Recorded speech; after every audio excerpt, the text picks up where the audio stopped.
विशुद्ध विज्ञान घनस्वरूपम विज्ञान विस्रारण बद्ध दीक्षम दयानिधिं देहभृतां शरण्यं देवं हयग्रीवमहं प्रपद्ये நமஸ்பாய். இன்றைய தினம் பஜகோவிந்தம் இந்த கிரந்தத்திலிருந்து ஸ்லோகன் நம்பர் 16, 17 and 18 இந்த 3 ஸ்லோகங்கள் என்னென்ன, அதனுடைய பிரதிபதார்த்தம் என்ன, பாவார்த்தம் என்ன அப்படிங்கிறத நாம தெரிஞ்சுக்கிறோம். அதற்கு முன்னாடி சென்ற வகுப்புல நாம கடைசியா பார்த்து முடிச்சிருந்த ஸ்லோகம் என்ன? 15வது ஸ்லோகம். அங்கம் கலிதம் பலிதம் முண்டம் தசனவிஹீனம் ஜாத்தம் துண்டம் விருத்தோ யாதி கிரஹீத்வா தண்டம் ததபின முஞ்சதி ஆஷா பிண்டம் அப்படிங்கிற அந்த ஸ்லோகத்தை நம்ம கடைசியா பார்த்து முடிச்சிருந்தோம். அதனுடைய அர்த்தம் என்ன அப்படின்னாக்கா, இந்த உடல் இருக்கு இல்லையா, அந்த உடலானது தளர்ந்து போயிடும். இந்த தலைமுடி இருக்கு இல்லையா, அது நரைத்து போயிடும். அதே மாதிரி வாயில இருக்கக்கூடிய பற்கள்லாம் விழுந்து போயிடும். நம்ம கிழவனாக மாறி அந்த கிழட்டு பருவம் அப்படிங்கிறத, அந்த முதுமை பருவத்தை அடைந்து கையில என்ன பிடிச்சுட்டு இருப்போம்? ஒரு கம்பு பிடிச்சிட்டு தானே தள்ளாடி நடக்கிறான் மனுஷன். ஆனா இருந்தாலும் ஆசை பிடி அப்படிங்கிறது அவனை விடவில்லையே அப்படிங்கிற மாதிரி சொல்றார். அங்கம் கலிதம் பலிதம் முண்டம் தசனவிஹீனம் ஜாத்தம் துண்டம் விருத்தோ யாதி கிரஹீத்வா தண்டம் ததபின முஞ்சதி ஆஷா பிண்டம் சொல்லி இந்த மனிதனை ஆசை அப்படிங்கிறது விடுவதே இல்லையே அப்படிங்கிற மாதிரியான ஒரு தாத்பரியத்தை கொண்ட அந்த 15வது ஸ்லோகத்தை நம்ம கடைசியா பார்த்து முடிச்சிருந்தோம். அதை தொடர்ந்து நம்ம பார்க்கக்கூடிய ஸ்லோகம் 16வது ஸ்லோகம்.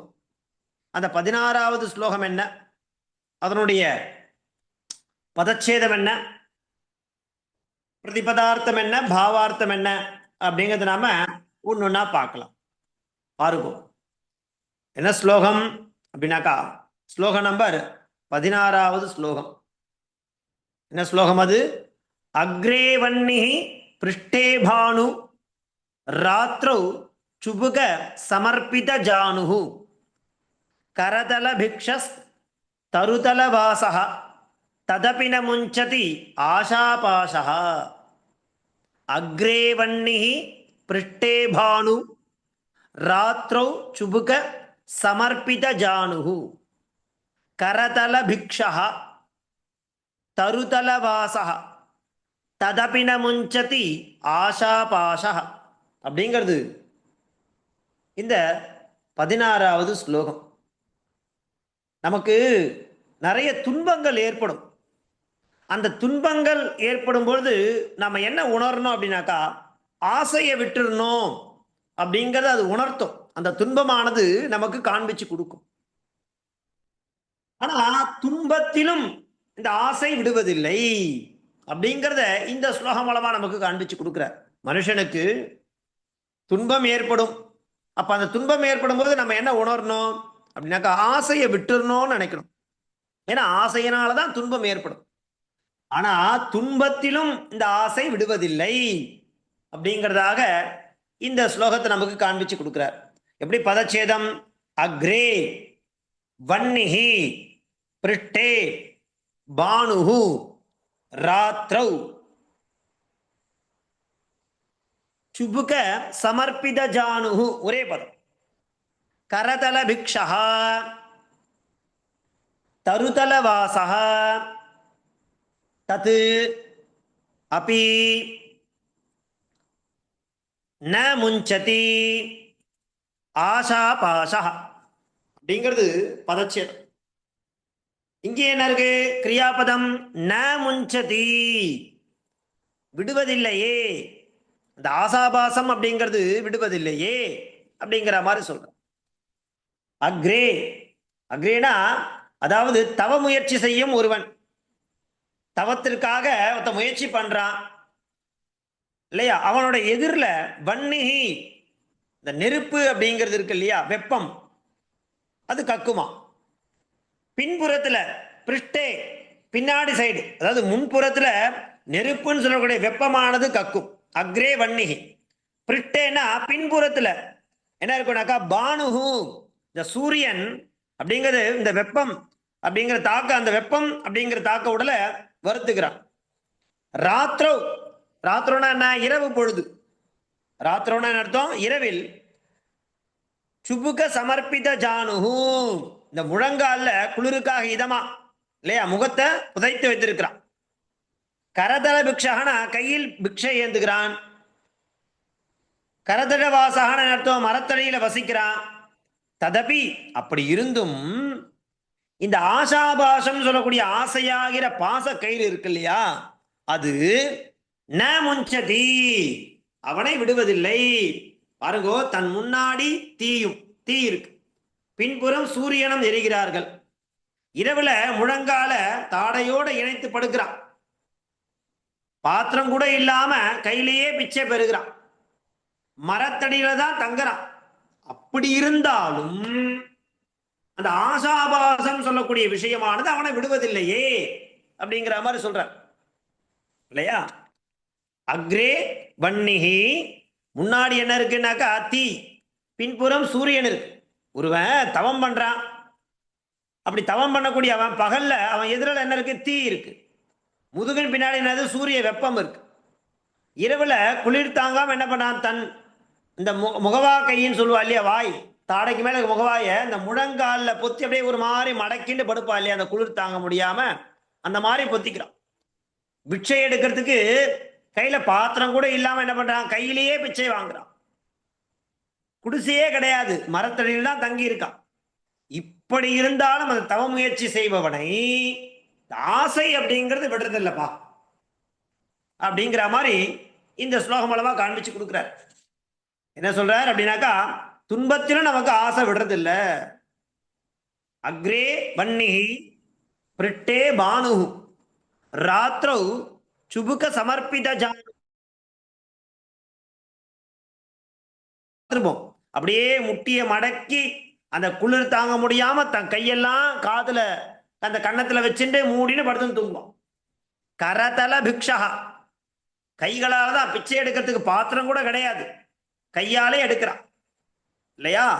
பிக்ஷா தருதல வாசகா, எங்க வாசம், அவன் வசிக்கக்கூடிய ஸ்தானம் எங்க இருக்குனாக்கா மரத்தடியில் தான் வாசம் பண்றான். தருனா மரம், தருதல வாசான மரத்தடியில் தான் அவனுடைய வாசம். ததபி அப்படி இருந்தா கூட ந முஞ்சதி ஆசாபாசா, இந்த ஆசை அப்படிங்கிறது துன்பத்திலும் கூட விடுவதே இல்லை அப்படிங்கிறத சொல்லி கொடுக்குற. அக்ரே வன்னிகி பிரிட்டே பானு ராத்திரௌ சுபுக சமர்.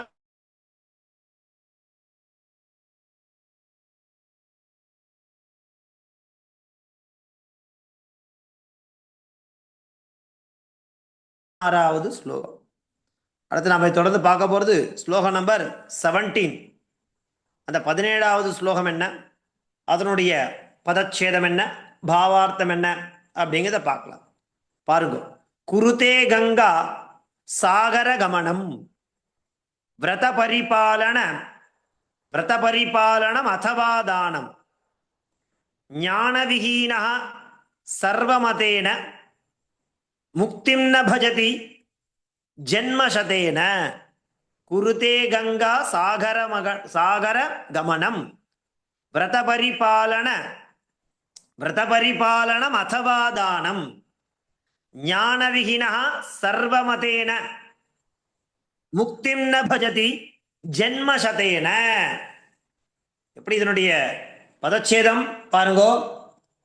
கங்கா சாகர கமனம், குருதே கங்கா சாகர கமனம் விரத பரிபாலனம் அதவா தானம் ஞானவிஹீன இல்லையா, ஞான விஹீன சர்வமதேன முக்திம் ந பஜதி ஜென்மசதேன அப்படிங்கிறது பதச்சேதம். இந்த ஸ்லோகத்துக்கு என்ன அர்த்தம் அப்படின்னாக்கா, இப்ப கங்கை கடல் அப்படிங்கிற தீர்த்த தாடனம் சொல்றா இல்லையா, அதை பண்றான். விரதம் தானம் இவற்றையும் கூட பண்றான். கங்கையிலேயே வசத்தியான கங்கையில குளிக்கிறான், சமுத்திர ஸ்நானம்லாம் பண்றா. அதே மாதிரி விரதம்லாம் இருக்கா, தானம்லாம் இவற்றெல்லாம் கூட செய்யறான்.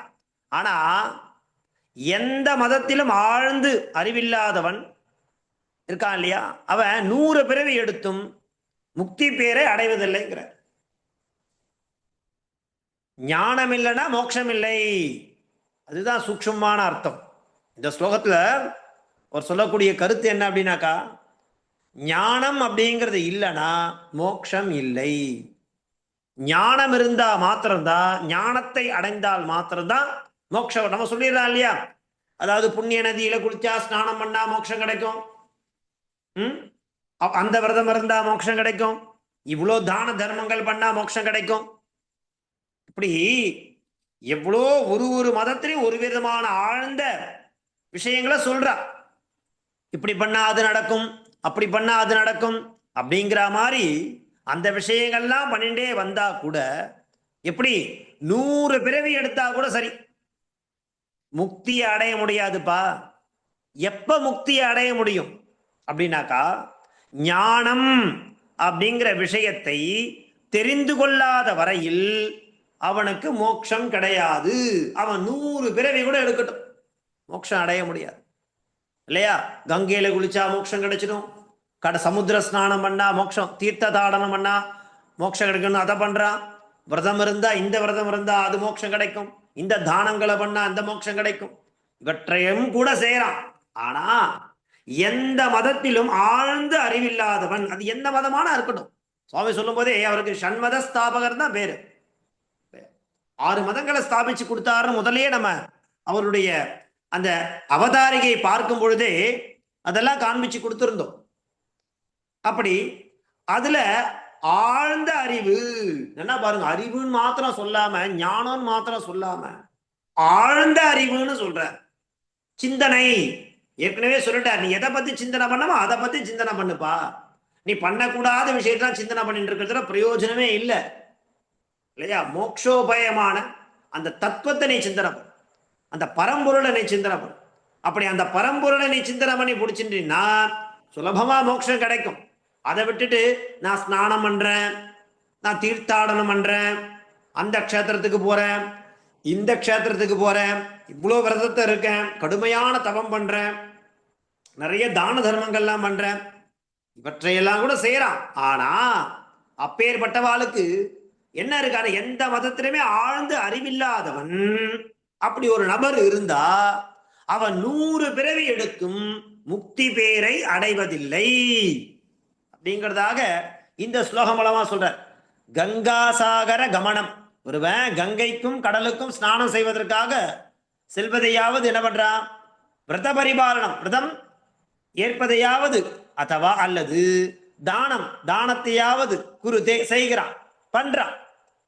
ஆனா சர்வமதேன எல்லா மத ரீதியாகவும் ஞான விஹீனா, ஞானமே இல்லாதவன், ஜென்மசதேன 100 பிறவியானாலும் முக்திம், முக்தினா அந்த மோட்சத்தை ந பஜதி அடைவதில்லை அப்படிங்கிறதாக ஒரு பதத்துக்கும் சொல்ற. கங்காசாகர கமனம்னா கங்கைக்கும் கடலுக்கும் ஸ்நானம் செய்வதற்காக செல்வதையாவது அல்லது விரத பரிபாலனம், விரதத்தை ஏற்பதையாவது அத்தவா அல்லது தானம், தானத்தையாவது குருதே பண்றான். ஆனா சர்வமதேன எல்லா மத ரீதியாகவும் ஞான விஹீனா, ஞானம் இல்லாதவன் இல்லையா. ஞான விஹீனா, ஞானம் இல்லாதவன் என்ன பண்றான், ஜென்மசதேன 100 பிறவியானால் எடுத்தாலும் சரி, முக்திம், முக்தினா மோட்சத்தை ந பஜதி இல்லையா, அந்த ஞானம் ஏற்படாமல் அதுவரை அவனுக்கு 100 பிறவி எடுத்தாலும் முக்திங்கிறது அடைய முடியாதுப்பா அப்படிங்கிறதாக அந்த 17வது ஸ்லோகமா சொல்றார். குருதே கங்கா சாகர கமனம் விரத பரிபாலனம் அதவா தானம் ஞான விஹீனா சர்வமதேன முக்திம் ந பஜதி ஜென்மசதேன அப்படிங்கிறது 17வது ஸ்லோகம். அடுத்து நம்ம பார்க்க போறது ஸ்லோகம் நம்பர் 18. இந்த 18வது ஸ்லோகம் என்ன பாருங்க. சுரமந்திர தருமூல நிவாசக ஷய்யாபூதம் ஷய்யாபூத ஷய்யாபூதல மஜினம் வாசக சர்வ பரிகிரக போகத்யாகः கஸ்ய சுகம் ந கரோதி விராகः. என்ன? சுரமந்திர தருமூல நிவாசக ஷய்யாபூதல மஜினம் வாசக சர்வ பரிகிரக போகத்யாகः கஸ்ய சுகம் ந கரோதி விராகः. அப்படிங்கிறது ஸ்லோகம். இது 18வது ஸ்லோகம். எப்படி அதனுடைய பதச்சேதம்? சுரமந்திர தருமூல நிவாசக ஒரே பதம். ஷய்யா பூதலம் அஜினம் வாசக சர்வ பரிகிரக போகத்யாகः ஒரே பதம். கஸ்ய சுகம் ந கரோதி விராகः இது பதச்சேதः. ஓ, ஒத்த கோவில்லையோ அல்லது மரத்தடியிலையோ அங்க தங்கி தரையிலேயே படுத்து அல்லது மான் தோல் முதலியவற்றையே உடுத்தி எல்லா அன்பளிப்பையும் என்ன பண்றான்? சுகானுபவத்தையும் விட்டெழுத்து வைராகியத்துடன் இருப்பது அனைவருக்குமே சுகங்கிறார். எல்லாத்தையும் விட சொல்றார். வைராகியம் அப்படிங்கிறது வேணும்.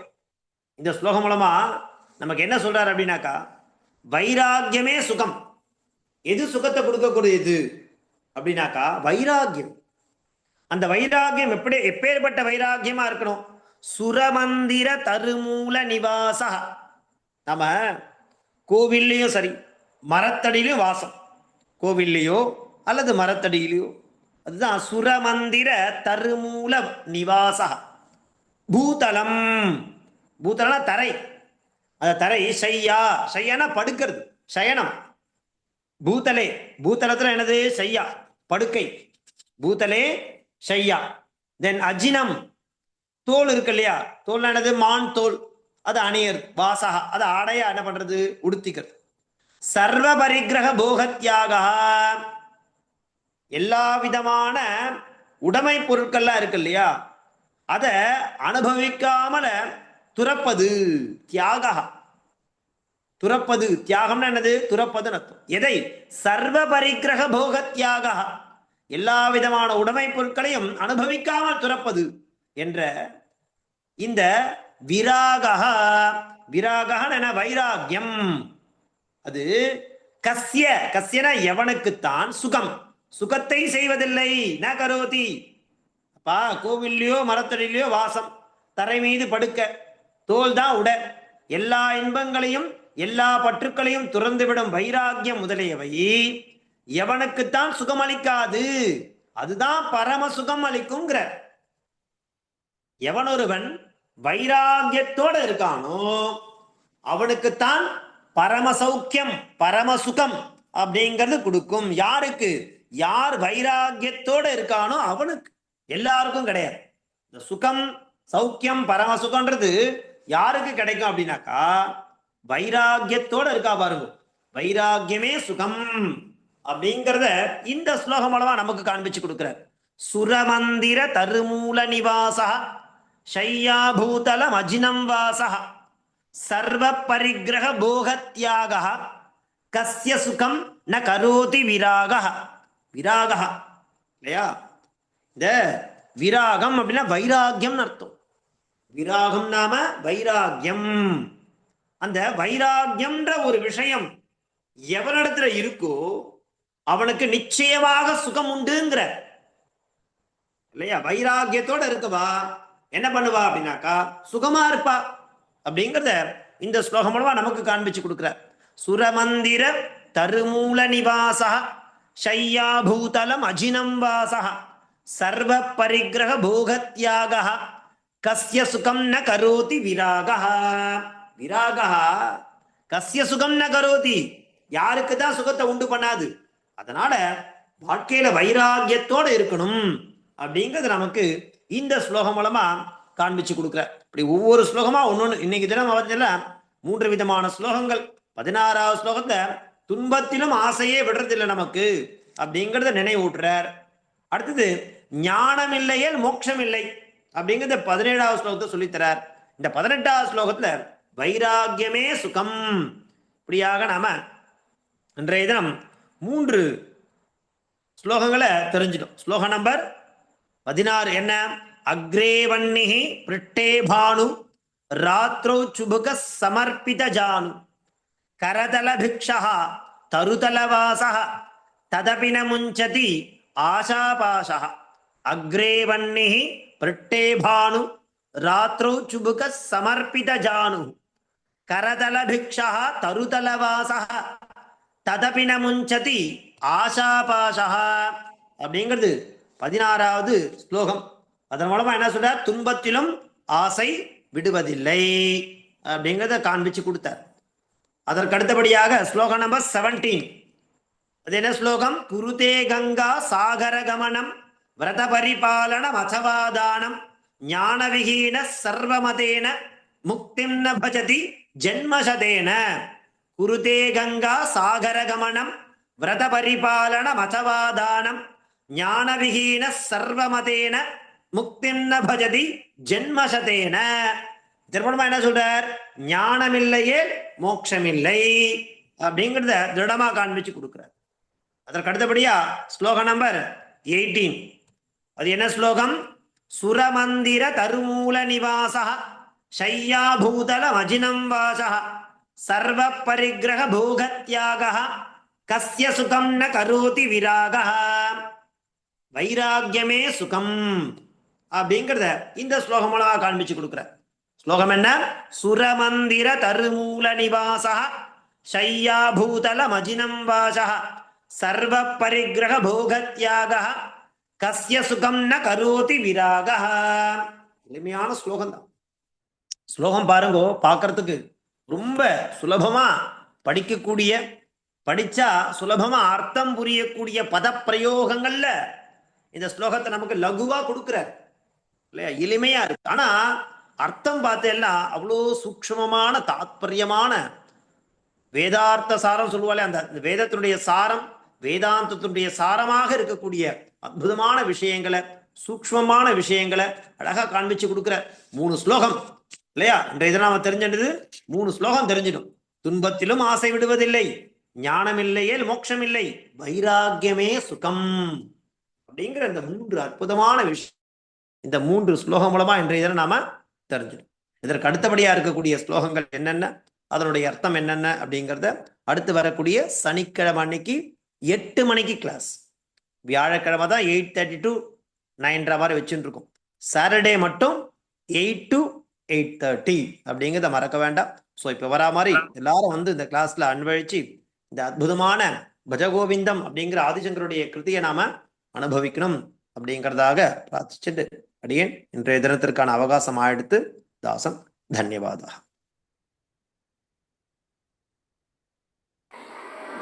राम राम धन्यवाद।